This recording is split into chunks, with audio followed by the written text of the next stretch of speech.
Buenos días a todos los que estáis hoy aquí con nosotros en el día de hoy, 21 de enero a las 10 de la mañana. Y dentro de la celebración que está haciendo Dinedu en la Facultad de Educación de la Autónoma, nosotras, Bárbara y yo, participamos en esta parte online y hoy vamos a venir a hablaros de la comparación social entre alumnos de altas capacidades, con alumnos de altas capacidades. Bueno, nos presentamos un poquito. Yo soy Alba Domingo, soy presidenta de la asociación Educade. Adelante, Bárbara. Hola a todos. Bueno, yo soy Bárbara de Góngora, soy psicóloga sanitaria y actualmente trabajo como orientadora también en un colegio y tengo la oportunidad, porque para mí es un privilegio, de coordinar el programa de enriquecimiento del colegio, lo que me permite trabajar continuamente con alumnos con altas capacidades. Y sí, hoy vamos a hablar de esa comparación social porque creo que muchas veces nos centramos y pensamos que únicamente el problema que tienen estos alumnos es que se aburren o que necesitan más reto, y sí, eso por supuesto que es importantísimo, pero nos olvidamos de esa comparación social que tienen con respecto a otros compañeros y es algo muy silencioso. Y es qué les pasa por dentro cuando se comparan. Y de eso es lo que vamos a centrarnos hoy. Bueno, ya nos hemos presentado un poquito, así que vamos con ello. Adelante, Bárbara. Pues sí, vamos a empezar en explicar qué es la comparación social. Y es que la comparación social es un mecanismo psicológico normal. Todos lo vivimos, todos en algún momento de nuestra vida nos comparamos y lo hacemos desde pequeños. Nos comparamos para entender cómo somos nosotros, qué se espera de nosotros, cómo podemos encajar en los grupos.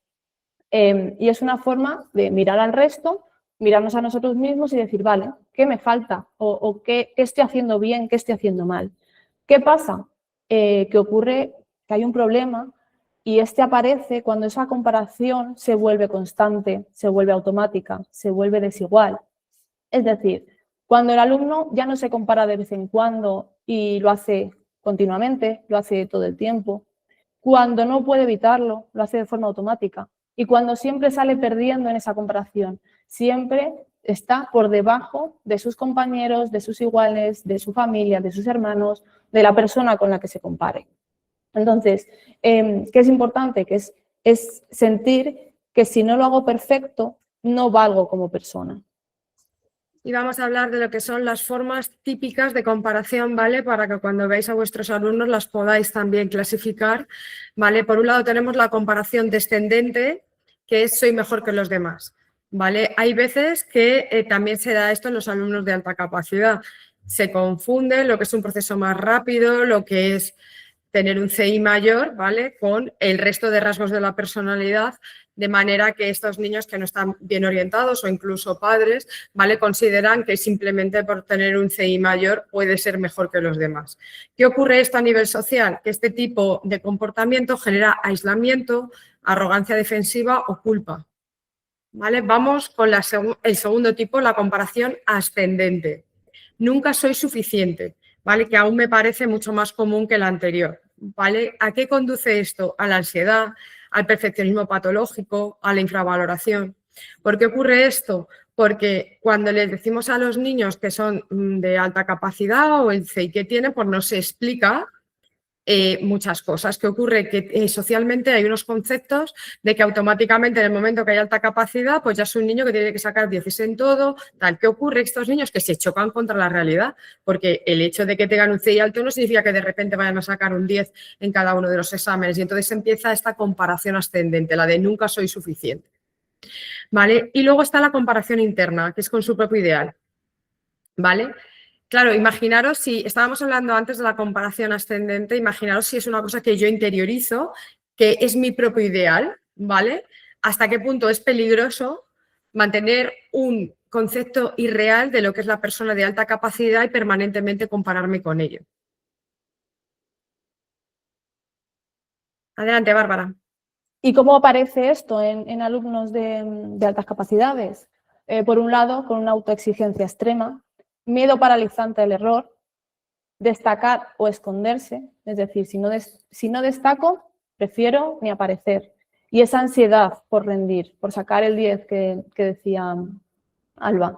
Y aquí quiero añadir algo importante porque es imposible separar esto en la realidad y en la actualidad, y es el tema de las redes sociales.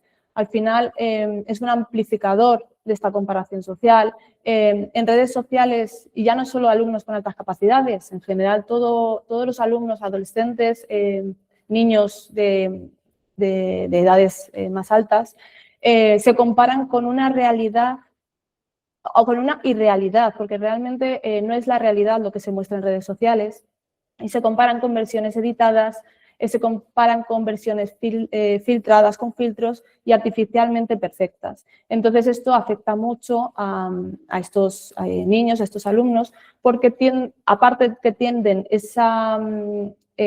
o que tienden a exigirse, de autoexigirse, si además se comparan con algo que no es real, a ellos les afecta muchísimo. A ver, un segundo, enseguida paso a la diapositiva. ¿Y qué pasa? Porque es más intensa en altas capacidades, mucho más que a lo mejor puede ser en otro tipo de perfiles. Por un lado, ellos perciben, o esa identidad está vinculada al rendimiento. En muchos casos estos niños se construyen su autoconcepto, quiénes son, cómo son, alrededor del desempeño académico. Yo soy el listo, yo soy el que saca buenas notas, yo soy el que no falla. Y esta fusión o esta unión entre esa identidad y el resultado crea una dependencia que es bastante peligrosa, porque si fallan, sienten que se desmoronan. Por otro lado, ese perfeccionismo y ese pensamiento dicotómico, o todo o nada, esa tendencia a pensar en términos absolutos, o lo hago perfecto o directamente lo vivo como un fracaso total, que no existe un punto medio, no hay grises dentro de estos perfiles. No hay un suficientemente bien, es o lo hago perfecto o prefiero no hacerlo. Entonces, esta rigidez genera una presión constante y muchas veces insostenible. Y por otro lado, esa alta sensibilidad a la evaluación social. En muchos casos, no solo les importa el resultado porque consideran que necesitan sacar un 10, sino porque creen que ese resultado está diciendo de ellos a los demás cómo son realmente. Entonces, ese fallo pequeño no lo viven como algo normal, lo viven como algo enorme y que no pueden sobrellevarlo, les pesa muchísimo. Entonces, esto directamente está conectado con esa autoestima y con esa valía personal. Si no saco ese 10 porque todo el mundo piensa que por mi perfil tengo que sacar un 10 y tengo que hacerlo perfecto, pues ya poquito a poco esa autoestima empieza a bajar. ¿Y qué consecuencias tiene la comparación social de una manera no saludable? Bueno, pues los más habituales con los que nos encontramos son el síndrome del impostor, que independientemente, esto no tiene que ver con que saquen 10 o con que sí, la concepción ideal que tienen de lo que tendrían que ser es que tendrían que sacar matrícula de honor, el síndrome del impostor se va a dar aunque saquen 10, ¿vale? O sea, esto quiero que se entienda porque va realmente desde la percepción del niño, ¿vale? Súper frecuente, el miedo al error. ¿Qué ocurre con el miedo al error? Se supone que yo todo lo tengo que hacer bien, con lo cual tengo un miedo al error tremendo. ¿Qué hago? Lo evito. Evito acciones para no equivocarme, ¿vale? Eso es muy habitual. Y dices, pero bueno, ¿cómo este niño que si es súper inteligente, si trabaja súper bien, ¿por qué no entrega el trabajo? ¿Vale? Si lo tenía incluso hecho. Y esto ocurre, y es porque a la hora de entregarlo está el miedo al error, que prefieren no entregar el trabajo que les digan que se han equivocado en algo. Camuflaje del talento para encajar socialmente. Bueno, aquí en Dinedu ya hemos visto anteriormente el masking, que especialmente hablamos del tema de las niñas, ¿vale? Camuflan quiénes son para encajar. Y una cosa que es muy importante, que tiene grandes consecuencias, que es que creen que el rendimiento lo relacionan con su propio concepto de sí mismos, es decir, autoestima dependiente del rendimiento, no de su propio autoconcepto. Y esto acaba derivando en problemas que empiezan en la primaria, pero que en la adolescencia se ven amplificados. Este problema de autoestima lo vemos después, sobre todo. ¿Y qué señales podemos tener o cómo podemos ver esto en el aula? Hemos puesto varios perfiles bastante típicos que podréis ver vosotros en el aula también. Por ejemplo, ese alumno que obtiene excelentes resultados, normalmente está acostumbrado a sacar 10, pero ante una pequeña bajada de nota, saca un 8, se frustra. Pero además es una emoción desproporcionada, no es una emoción normal ante, bueno, quiero sacar un 8 o un 10, pero bueno, he bajado de nota. Entonces, lo que hace es enfade consigo mismo, puede llorar, puede bloquearse e incluso puede rechazar ese trabajo, que luego lo veremos en otro perfil. ¿Qué pasa? Que la nota ya no es información, ya se cambia a un juicio personal. Por otro lado, el que se apaga para encajar. Aquí es ese perfil en el que a nivel social para él es muy, muy importante. Entonces, no quiere pasar desapercibido, no quiere resaltar, entonces baja de forma intencional su nivel, participa menos, se camufla las capacidades que tiene, porque prefiere pertenecer antes que destacar. También tiene un pensamiento interno muy rígido, donde cree que si destaca ya no va a pertenecer. Entonces, bueno, eso habría que ir cambiándolo poquito a poco. Porque cree que el precio social del talento le resulta demasiado alto. Tener buenas calificaciones, levantar la mano continuamente, cree que le va bueno, que va a tener efectos negativos en él. Por otro lado, el competitivo rígido. Estos son estos alumnos que necesitan ser el primero continuamente, el mejor, el que nunca falla, no tolera que otros lo hagan mejor que él, muchas veces se vuelven controladores, corrigen constantemente a sus compañeros. ¿Qué pasa? Estos consideran que tienen que ser siempre los mejores porque a nivel social se ha interiorizado que si no es el mejor ya no va a pertenecer al grupo. Incluso muchas veces esto es contraproducente para ellos porque no consiguen pertenecer, porque al final los otros niños pueden incluso rechazarle. Y ese perfil brillante que tiene mucha capacidad, pero que prefiere no brillar, o sea, no se bloquea y prefiere, antes de cometer el error, no hacerlo. Esos que consideran que como no van a sacar un 10, prefieren no entregar el trabajo, prefieren no hacerlo. Entonces es una presión interna que ellos tienen que no les deja seguir trabajando y no les deja ser libres a la hora de estudiar, de trabajar y de relacionarse.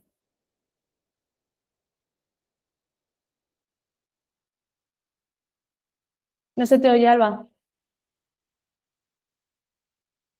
Perdón. Una vez hemos visto los tipos de comparaciones que os podéis encontrar en el aula, acabáis de ver 4 tipos de perfiles de alumnos en comparación social. Ahora vamos a ver las cosas que no funcionan, ¿vale? ¿Qué no puedo hacer como profe con este tipo de alumno? Decirles no te compares, o sea, porque nosotros les digamos no te compares o no hagas esto, al revés, ¿vale? No solo no es positivo, sino que lo que vais a hacer es que esa comparación todavía sea más grande, porque va a hacer que ellos sean conscientes, ¿vale? Siguiente cosa, alabarlo solo por los resultados, ¿vale? ¿Has sacado buena nota? Pues ya está, te digo felicidades, pero cuando no sacas la buena nota, tal, en ningún momento valoro tu esfuerzo. Eso lo que hace es acrecentar la posibilidad de comparación.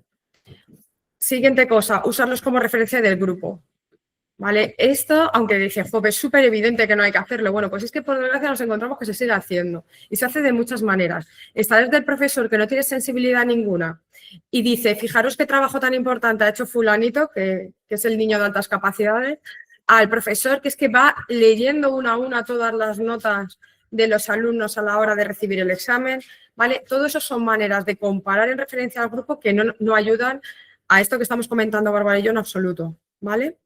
Y bueno, en el caso de la alta capacidad, la aceleración sin acompañamiento emocional. Seguimos teniendo en gran medida el error de que un alto CI significa una alta capacidad cognitiva y que por tanto automáticamente tienen que flexibilizar y esto no es así, ¿vale? De hecho, lo fundamental para que, en mi opinión, una aceleración tenga éxito es este acompañamiento emocional y cómo se encuentran ellos socialmente, en un grupo, en el otro grupo, ¿vale? Eso es lo que va a marcar realmente el éxito o no de la aceleración, ¿vale? Así que, por favor, nunca una aceleración ni proponerla tan siquiera si no va a haber ese acompañamiento emocional tan necesario. Y bueno, ahora viene algo muy delicado y es que muchas veces lo hacemos con muy buena intención. Lo que pasa que estas frases para estos alumnos que se comparan continuamente, que tienen una alta autoexigencia, en muchos casos no les viene bien. Por ejemplo, frases como tú puedes con todo, es que tú eres muy listo, esto es facilísimo para ti, me decepciona que no hayas hecho este trabajo. ¿Qué pasa? Que ellos lo traducen de una forma diferente. Por ejemplo, no puedo fallar continuamente, el error se convierte en algo inaceptable. Lo que hablábamos de ese niño que considera que tiene que sacar un 10 continuamente y ante un 8 para él ya resulta un fallo. O no tengo derecho a equivocarme, pierden el permiso para aprender desde el fallo. Tienen que entender que todo el mundo se equivoca y que poco a poco el error será menos, pero todo el mundo se equivoca a lo largo de la vida. Y si no lo hago perfecto, decepciono. Su valor depende del resultado constante, no del proceso, no de cómo voy a hacer las cosas. Entonces, ¿qué pasa? Que ese objetivo que tenemos nosotros de motivar se convierte en que ellos consideren el rendimiento como identidad. Ya no me puedo permitir fallar, no me puedo permitir equivocar y encima si lo hago estoy decepcionando a la gente que tengo alrededor. Bueno, ya hemos visto lo que no hay que hacer, las frases que no hay que decirles, fundamental lo que acaba de decir Bárbara, que no se identifiquen por su propio rendimiento, ¿vale? Vamos ahora a qué podemos hacer, ¿vale? ¿Qué podemos hacer? Primero vamos a hablar de a nivel educativo. Bueno, pues lo primero, la comparación por criterios y no normativa, ¿vale? Es decir, lo relevante no es la información que nos dan las notas, lo relevante es el esfuerzo, ¿vale?, que han realizado en las tareas. Entonces, si la semana pasada, esto es un ejemplo, ¿vale? Si la semana pasada argumentabas con una sola razón, hoy usas 3 y anticipas una objeción, ¿vale? ¿Qué conseguimos con eso? Valorar el de esfuerzo. ¿Qué tenemos que hacer en la práctica? Rúbricas donde el referente es este criterio, ¿vale? Nunca el compañero y nunca las notas, ¿vale? Que el feedback que demos a nuestros alumnos siempre sea en forma de progreso observable. ¿Qué conseguimos específicamente los alumnos con la alta capacidad? Bajar la ansiedad comparativa y desplazar el foco del soy mejor o peor, estas comparaciones, al simplemente estoy avanzando. Fijaros que lo que estamos haciendo es ayudarles a reforzar su autoconcepto. Otra cosa que podemos hacer a nivel educativo, evaluar por procesos, no solo por producto. Es habitual que se valore solo el resultado final, ¿vale? ¿Qué podemos hacer en el aula? Valorar problemas complejos y dar porcentajes en función de las diferentes áreas. Decimos, o sea, estamos seccionando la tarea. Por un lado, imaginaros, en este caso, valoramos un 40% en función de la estrategia que ha utilizado el alumno, cómo lo ha pensado, ¿vale? Un 30% en función de la capacidad de revisión, cómo el alumno lo ha creado, ¿vale? Y cómo él mismo se ha revisado su propio trabajo. Y un 30% tan solo al resultado final, que es el trabajo que nos entregan. ¿Qué mensaje implícito les estamos dando con esto? Que pensar bien importa más que acertar rápido, que ese esfuerzo es más valorado que el resultado final. ¿Qué conseguimos específicamente para los alumnos de alta capacidad? Reducir el perfeccionismo y permitir que haya errores. Otra cosa más que podemos hacer a nivel educativo, a la hora de hacer los grupos, ponerles con pares cognitivos, en vez de con lo típico, el mejor de la clase. Bueno, que este niño salga muy buenas notas, pues le junto con este. No, realmente hay que conocer un poquito más a los alumnos y juntarles en función de sus intereses. ¿Cómo puedo hacer esto? Pues hacer talleres semanales con alumnados de distintos cursos, aunque tengan con mismo nivel cognitivo, debates en los cuales no haya roles jerárquicos, todos se equivocan, todos fallan, todos se atascan, ¿vale? Que valoremos de nuevo ese esfuerzo, pero ya dentro del grupo. ¿Qué conseguimos con esto? Que la comparación se normalice y que deje de ser raro el que siempre sabe, ¿vale? O el que siempre interviene, porque ahora estamos interviniendo todos y a veces lo hacemos bien y a veces lo hacemos mal. A nivel psicológico, ¿cómo podemos ayudarles? Pues con el entrenamiento explícito en metacognición emocional, ¿vale? Que conozcan sus propias emociones, que sepan ponerles nombre, ¿vale? Que sean capaces de reconocerlas, adaptarlas, ¿vale? Trabajar con el error como indicador de crecimiento, a mí esto me parece clave, lo estamos repitiendo en la ponencia de hoy, pero es que para mí, en los alumnos de alta capacidad, que comprendan que el error es parte del proceso de aprendizaje es fundamental, ¿vale? Y recalcando lo que decía Bárbara, la construcción de identidad, diferenciar quién soy de lo que rindo. Y otras dos herramientas muy importantes, por un lado, es poner el foco en el proceso y no en el resultado. No vamos a poner foco en la nota que ha sacado, sino en todo el camino que ha recorrido para llegar a donde está. Entonces, en lugar muchas veces de preguntar qué nota has sacado, donde ponemos foco en esa nota, podemos preguntar qué estrategias has usado para llegar hasta este punto, qué has aprendido que antes no sabías, qué fue lo que más te costó. ¿Por qué crees que te costó hacer esto o llegar a esto? ¿Qué harías diferente la próxima vez? Entonces, ¿qué pasa? Que en estos alumnos ayuda a que vivan el aprendizaje no como una competición constante, tengo que llegar al 10, tengo que rendir, sino como un camino de desarrollo continuo donde va a haber altibajos, como hemos dicho continuamente, donde va a haber errores y ellos tienen que entender el error y otra vez ponemos foco en que no se crean o poner foco en esa identidad y que ellos crean que el resultado está en función de quiénes son ellos. Y por otro lado, evitar comparaciones públicas. Muchas veces, sin querer, realizamos comparaciones con buena intención entre ellos. Mirad lo bien que lo ha hecho Pepito. O a ver quién termina antes. Este es el mejor trabajo de la clase. ¿Qué pasa? Que para ellos eso les genera vergüenza, lo primero. Sienten que no pueden permitirse fallar públicamente y necesidad de demostrar. Deben mantener constantemente ese estatus que ellos consideran que es lo que les hace pertenecer, es lo que les hace encajar a nivel social. ¿Y qué podemos hacer? Ese feedback, hacerlo en privado y algo personalizado. Valorar el progreso individual, no la comparación con otros, y reconocer el pensamiento y el esfuerzo que ha tenido y no solo esa nota final o ese resultado final. Y cuando detectemos que un alumno se está comparando, le está generando malestar, ¿qué podemos hacer? Por un lado, y en primer lugar, vamos a nombrar lo que está pasando. Creo que te estás comparando. Parece que no te estás sintiendo bien con lo que han hecho los demás. Cuando nombramos esa emoción, reducimos la ansiedad. Por otro lado, validamos esa emoción. Una vez que ya lo hemos identificado, vamos a validarlo. Vamos a decirles, entiendo que te pase esto, entiendo que te sientas así, es normal estar frustrado. ¿Por qué? Porque esa validación de las emociones lo que crea es seguridad en los alumnos y una conexión con nosotros también. En tercer lugar, vamos a orientarles, vamos a redirigir su atención hacia una acción constructiva.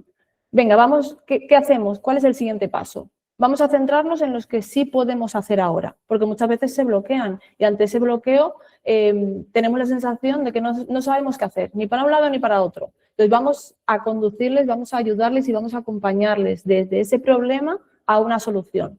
Y por último vamos a reencuadrar, vamos a ofrecerles distintas perspectivas, porque dentro de ese bloqueo que decía, muchas veces no saben hacia dónde ir. Pues vamos a ayudarles, vamos a ofrecerles distintas perspectivas sobre su valor, además. Tu valor no depende del resultado, su valor depende del proceso.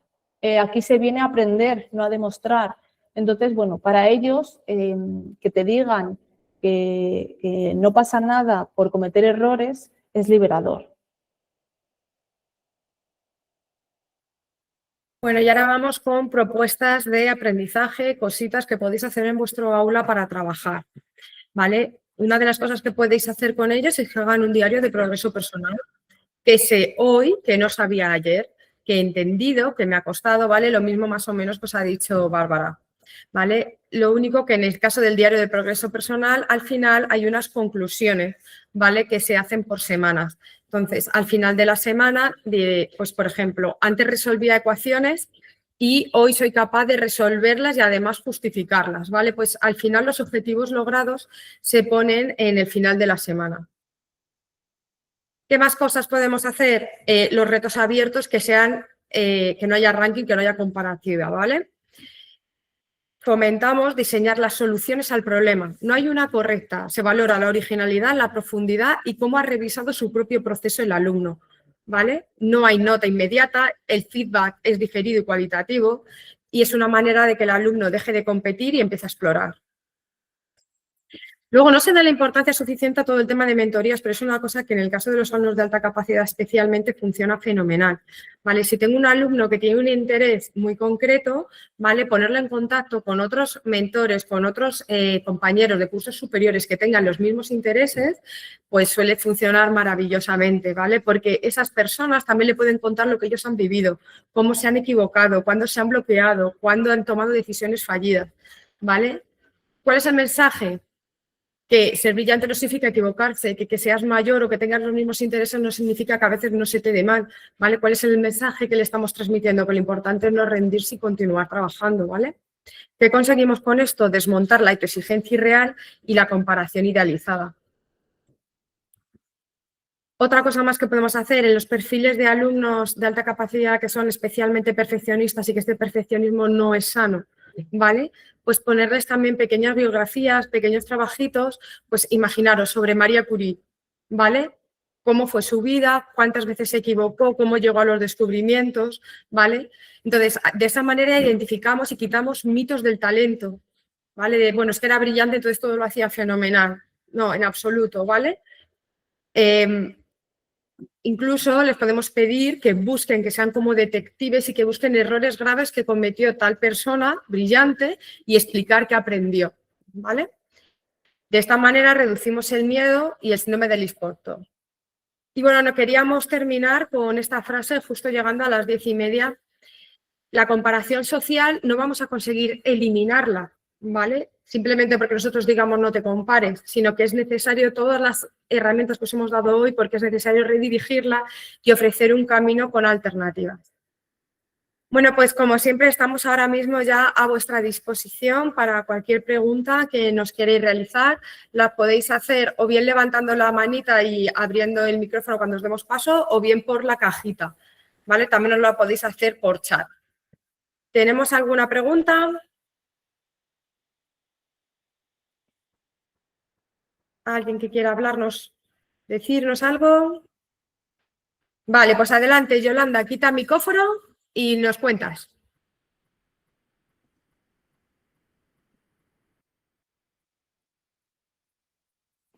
Hola, bueno, en primer lugar, muchas gracias por este gran taller o mensajes que habéis dado porque a mí me han servido un montón. Nos alegramos. Sí. El problema que yo veo es que sí, nosotros podemos hacer eso en el aula o con nuestros hijos e intentar animarles a que se fijen más en el resultado y no en el proceso, no en el resultado. Pero el problema es que en la mayor parte de los centros educativos, pues lo que cuenta realmente luego es la nota. Entonces, yo veo que tengo casos de alumnos que les da igual, pues eso, lo que les digas. Porque por más que les dices que no pasa nada porque no saques un 10, basta con que saques un 8. O que aunque no te salga el trabajo perfecto, no pasa nada. Pero su obsesión es, pues, necesito tener buena nota para luego elegir la carrera que quiero o para tener posibilidades de conseguir una beca. Que no, por mucho que les dices, no cambian su actitud. Les cuesta trabajar en grupo porque, claro, quieren hacerlo perfecto y como ven que los demás no lo hacen al nivel que ellos exigen, entonces lo veo un poco complicado, porque por más que intentas hacerlo de otra manera, no lo aceptan. A ver, por supuesto, Bueno, lo primero, muy de acuerdo contigo en lo que estás diciendo. Tenemos que darnos cuenta de que aquí estamos abordando la comparación social desde diferentes perspectivas. O sea, por un lado tenemos el cómo se están comparando con las notas, pero también nos encontramos con cómo se comparan a nivel social. También tenemos todos los mitos que también entran dentro del análisis. Entonces, claro, lo que están percibiendo, al fin y al cabo, es lo que Yolanda dice. O sea, lo que importa es la nota y por mucho que me digan, el resultado es lo que importa, ¿no? Sí. Bueno, pero si te das cuenta, Yolanda, a través de la formación, de sesiones como esta, si este alumno tiene a sus padres diciéndoles que no es importante y que se puede equivocar, si tiene a una profesora como tú que le está diciendo que no es importante y que el resultado no es lo más importante sino su esfuerzo, si cada vez en su entorno hay más profes que están formados y le van mandando este mensaje, pues poco a poco iremos cambiando esto. La verdad es que estamos pues en el inicio, ¿vale? A nivel social todavía nos encontramos con muchísimos mitos de altas capacidades que no nos ayudan en absoluto y nos encontramos con un sistema educativo excesivamente rígido que sigue marcado por la era industrial y por las notas, efectivamente, ¿vale? Pero poquito a poquito, con formaciones como esta, pues estamos consiguiendo que vaya cambiando. De hecho, hay una compañera en concreto que es de matemáticas, que alumnos muy buenos que sacan muy buenas notas, cuando a lo mejor tienen un examen que han sacado un 8,75 en vez de un 10, encima lo dice delante de todos: oye, es que vaya nota que has sacado, que no me has sacado el 10 o que te podías haber esforzado más. Y es que esas cosas, pues eso, que Yo sí todavía hay que- mucha mentalidad en compañeros y compañeras que es que no.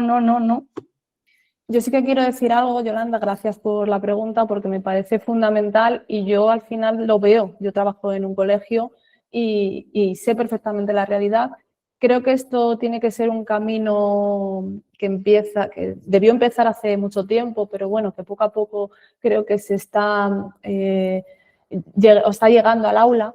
Y es un camino que tiene que empezar desde pequeños, donde ellos tienen que interiorizar desde pequeños, que obviamente va a haber una nota, que es una forma de calificar, pero ¿qué le genera esa nota? Lo que hay que trabajar mucho es qué genera el que saque esa nota. Es ese perfeccionismo que tienen, saber gestionarlo, esa rigidez que tienen, saber gestionarlo. Y yo entiendo que luego alumnos que están en bachillerato, yo que les doy orientación vocacional también, necesiten esa nota. Pero la clave es cómo gestionar si no ha llegado a esa nota. ¿Qué sientes cuando no llega esa nota? Por cómo está, como ha dicho Alba, a nivel académico la educación en España, lamentablemente estamos o necesitan una nota para llegar a una universidad, necesitan esa exigencia para llegar a lo que quieren. Pero lo que hay que trabajar mucho es cómo gestiono yo ese sentimiento. Si no saco el 10, vamos a enseñarles a gestionarlo. Y el resto, sí, desde pequeños. Creo que sí, creo que no, hay que trabajar desde muchas perspectivas y que familia y colegio estén unidos, porque si no están unidos y alineados es muy difícil que esto avance. Entonces, en el momento en el que se está unido y se trabaja con las mismas herramientas y hacia una misma dirección, creo que poquito a poco vamos a poder ayudar a estos alumnos. Pero es verdad que de forma inmediata, pues bueno, podemos todos poner nuestro granito de arena y que cada vez la gestión emocional, sobre todo de este tipo de alumnos, sea mejor. Sí, con trabajo como el vuestro, porque es lo que hace falta, que la gente se anime a eso.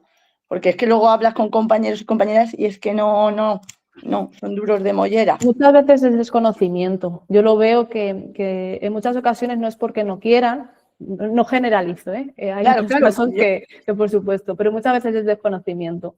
No saben cómo trabajar con este tipo de perfiles y para ellos incluso es frustrante, para los mismos profesores.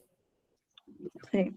Bueno, no nos desanimemos, ¿vale? Que cada vez, poquito a poquito vamos mejor, cada vez la formación está llegando más lejos. Ahora estamos viendo cómo las universidades están empezando a también atender a alumnos de alta capacidad. Ahora en febrero, el 13 y 14 de febrero, vamos a tener congreso de la Universidad Politécnica de Madrid.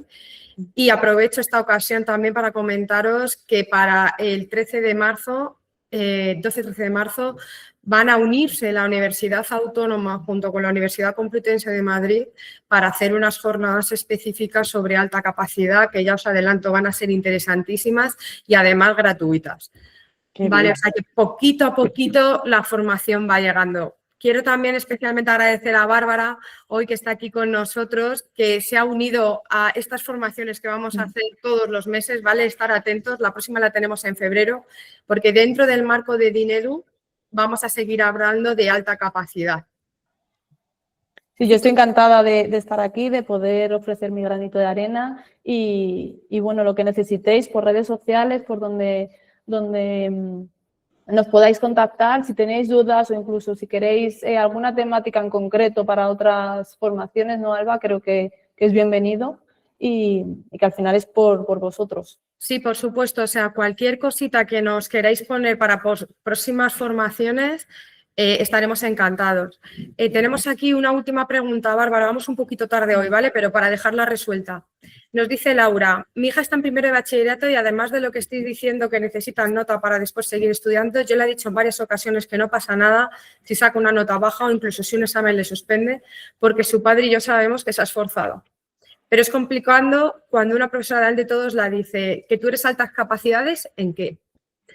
Vale, bueno, Laura, contestándote, yo tengo una hija, ¿vale? Con un perfil muy perfeccionista, me dedico a tener el mismo discurso que tú todos los días y lamentablemente el resultado no es el que me gustaría, ¿vale?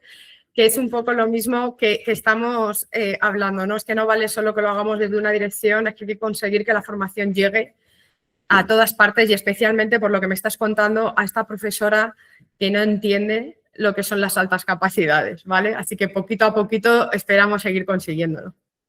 Bueno, muchas gracias por haber estado con nosotras hoy, ¿vale? Y nos vemos en la siguiente en febrero. Muchas gracias. Gracias.